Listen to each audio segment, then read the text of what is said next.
Hi, I'm going to talk a little about how to use shorter, higher intensity training sessions to become a faster Ironman athlete or 70.3 athlete. And I'm going to give a little description here, and then in some other videos I'll actually show you the exercise that you do. What I've written here is basically a heart rate graph going up, or a lactic threshold graph.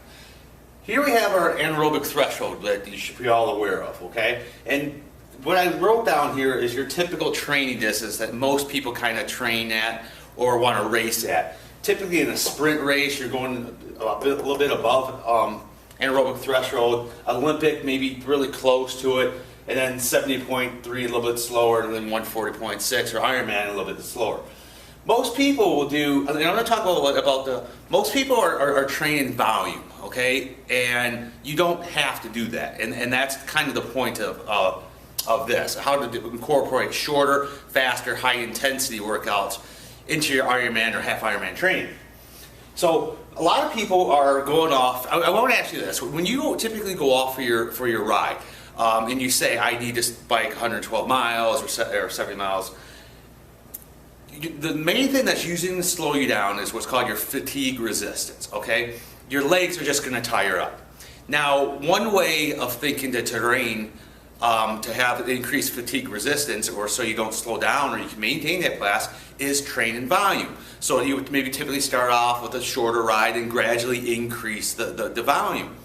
And the problem with that is one way to help increase your fatigue resistance, meaning that, yeah, you could get through that bike ride or that distance because you've trained that volume, but that's not necessarily going to get you faster.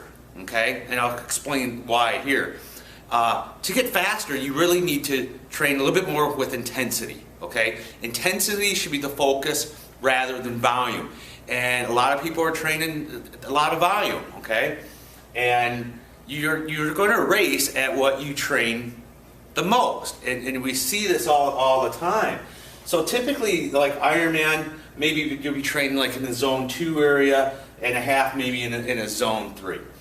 And what we'll see is a lot of times the majority maybe of the training is kind of in this area right up in here.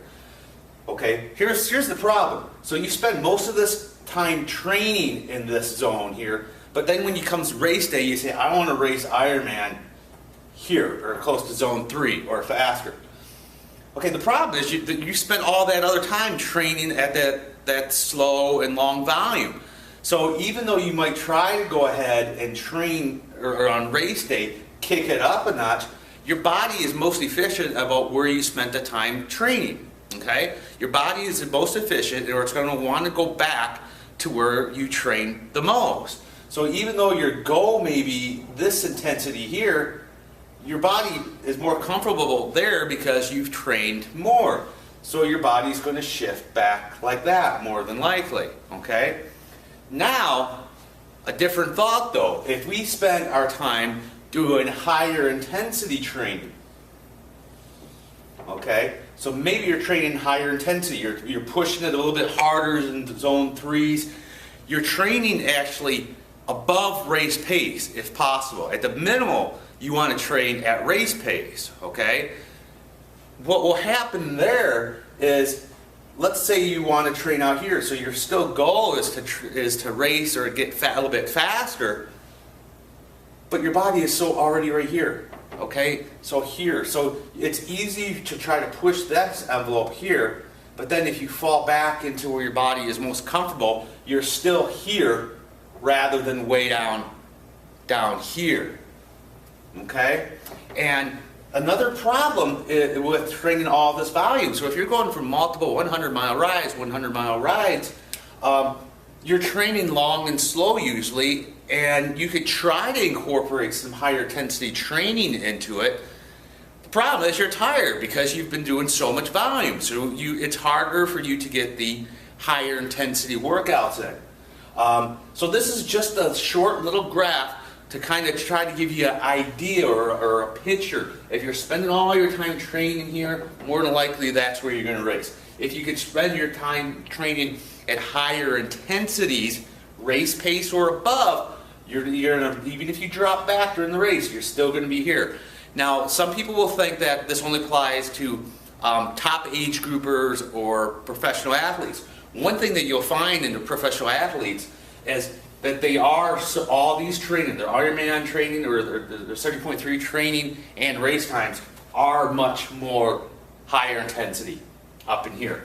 So even if your goal is just to finish Ironman in 17 hours or just get through at half an Ironman, and you're thinking all I need to do is train volume so I know I could do that, you still get a lot more benefit training higher intensity, because honestly, you want to get off the bike sooner, don't you? I mean, of course the goal is to get to the finish line, maybe finish your first Ironman, but wouldn't it be like there to get a little bit faster? And this is all about having your bodies adapt to the fatigue resistance, okay? I have some other videos that talk a little bit more about how to actually increase that fatigue resistance, but hopefully this graph gives you a little idea and why higher intensity, shorter training sessions should apply to even 70.3 or Ironman Triathlon. So watch their videos. If you have any questions, drop me an email.